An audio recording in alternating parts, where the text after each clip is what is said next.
En esta presentación nos vamos a dedicar a hablar de los tumores benignos de la mucosa bucal, destacando sus características generales y sus características clínicas. Esta presentación se complementa con otra presentación que ustedes van a tener que refiere a las características histopatológicas de los tumores benignos de la mucosa bucal o neoplasias benignas. Los tumores benignos de la mucosa bucal comprenden un conjunto heterogéneo de entidades o lesiones, algunas de ellas relativamente frecuentes de ver y otras son bastante infrecuentes. Su importancia radica en un conocimiento adecuado para poderlas diferenciar de otras afecciones con diferentes implicancias y pronósticos. Vamos a hacer una pequeña aclaración en cuanto al término tumor y neoplasia. El término tumor, desde el punto de vista semiológico, significa una tumefacción, un agrandamiento, una tumoración. Y el término neoplasia estrictamente es una masa normal de tejidos, como sostiene Willis, cuyo crecimiento excede y no está coordinado con el de los tejidos normales y persiste de la misma manera excesiva después de cesado el estímulo que lo provocó. Es decir, la neoplasia tiene un crecimiento autónomo y crece de forma ilimitada. En general, en cavidad oral existen crecimientos que obedecen a neoplasias y otros crecimientos que son lesiones reactivas, como pueden ser los agrandamientos gingivales, que obedecen, o las lesiones, las hiperplasias, que obedecen a una causa y que muchas veces retirada esa causa detienen su crecimiento o incluso pueden llegar a involucionar.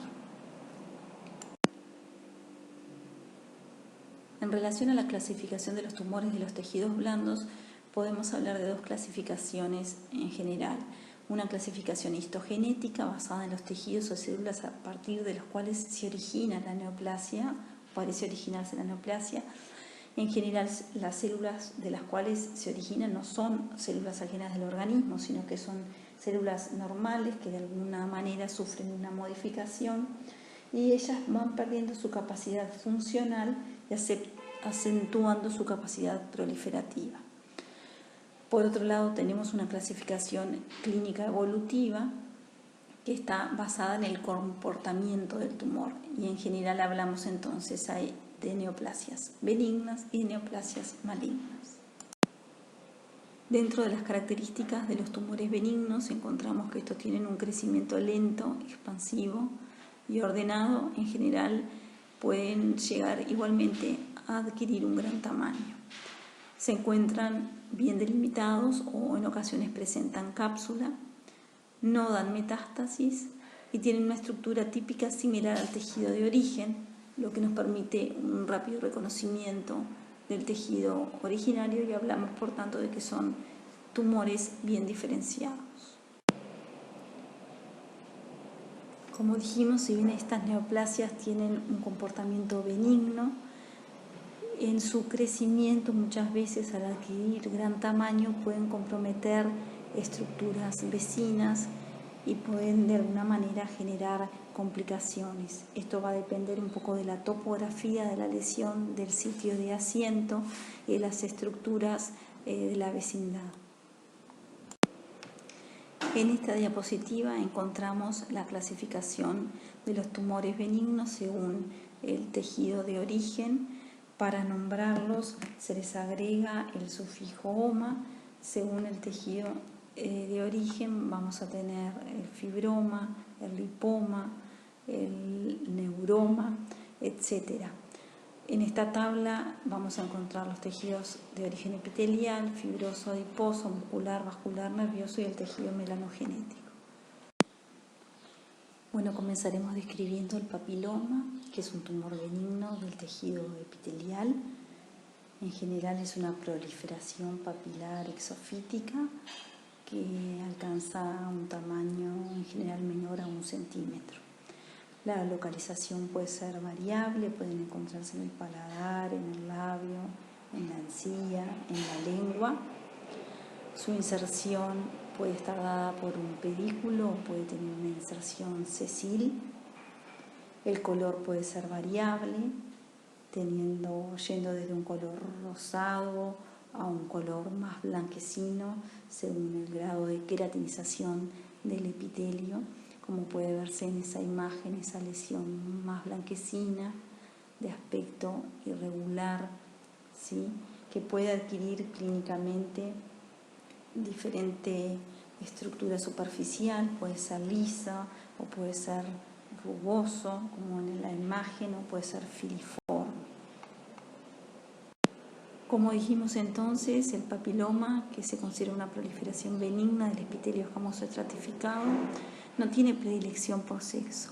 En cuanto a la edad de presentación, puede presentarse en cualquier etapa de la vida, aunque se encuentra cierta asociación a que es más frecuente entre la segunda y quinta década. En cuanto al origen, presumiblemente sea inducido por el virus del papiloma humano o HPV. En un 50% de los papilomas orales se ha identificado HPV del tipo 6 y 11.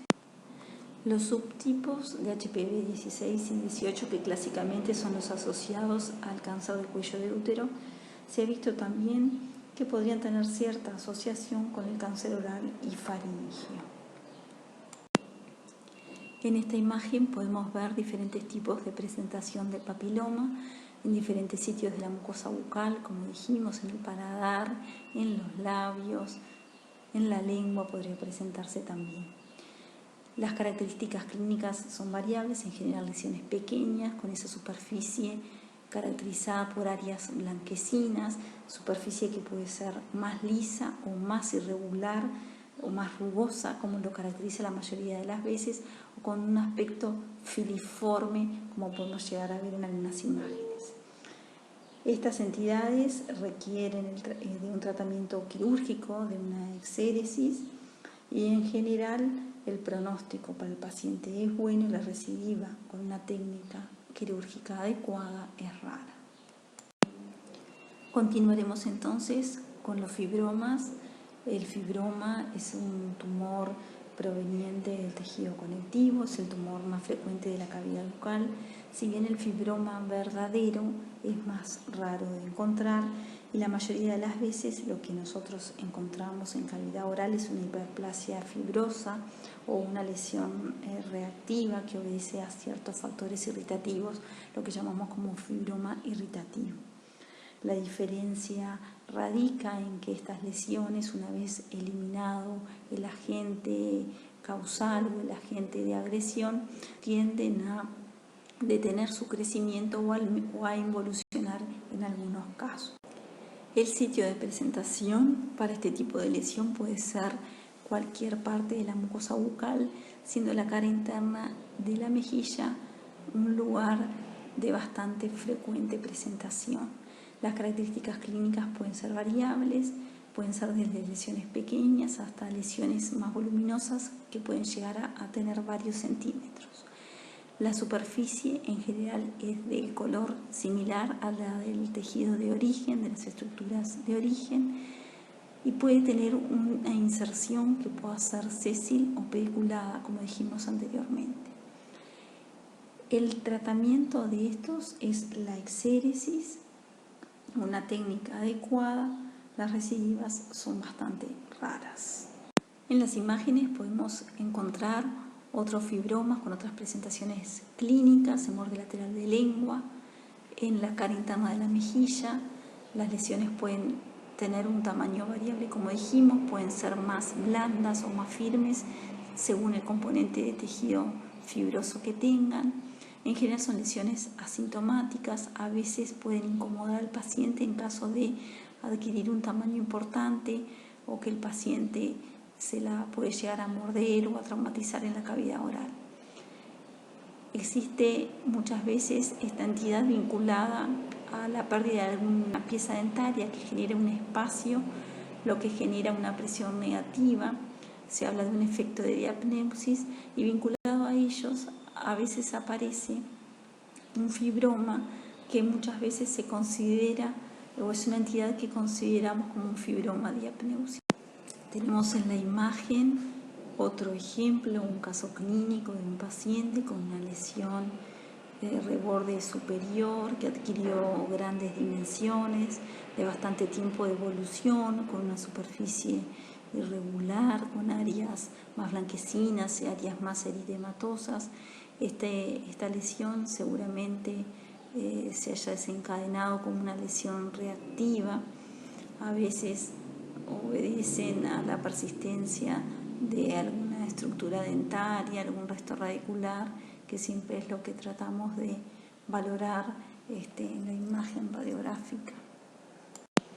En la siguiente diapositiva podemos ver las imágenes de una niña de 6 años que consultó ya hace unos años en la cátedra por una tumoración en el sector anterior que se diagnosticó como una fibromatosis, que son proliferaciones fibrosas agresivas. Esta niña se le hizo en una primera instancia un tratamiento de exéresis y al tiempo la lesión recidivó. Son de crecimiento rápido, pueden adquirir gran tamaño, por lo cual al ser lesiones recidivantes requieren de un tratamiento quirúrgico con margen y por el tipo de lesión que es de mayor agresividad.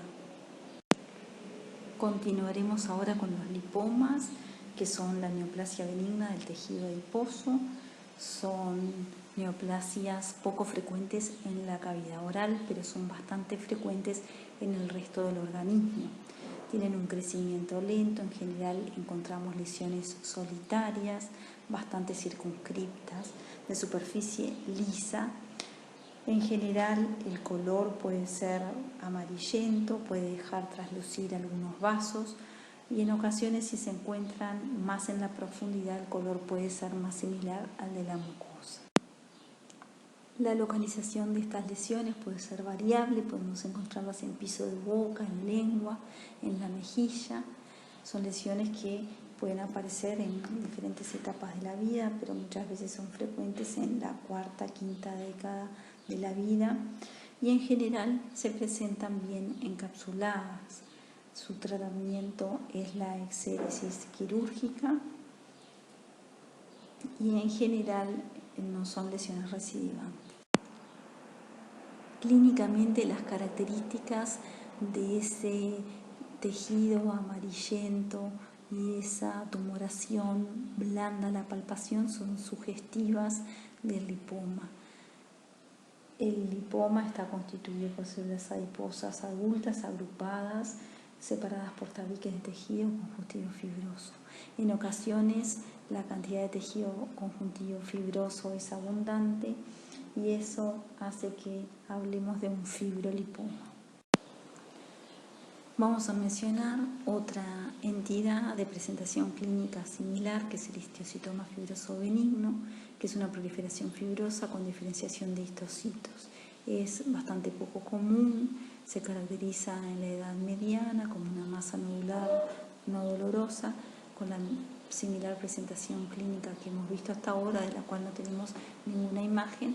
En ocasiones pueden ser más agresivos, por lo que se recomienda una resección amplia. En la segunda parte de la presentación veremos los tumores del tejido vascular.